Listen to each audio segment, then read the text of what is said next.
Welcome at a Blender quick tip, and for today, splitting, separating and joining objects. First we're gonna split a part of this cube.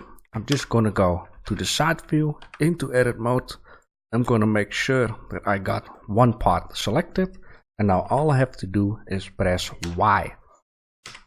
I'm gonna move it offside, and there you go, we splitted the object. Now let's separate these objects. You're simply gonna press P, selection, go out of edit mode, and as you can see, we now have two separated objects.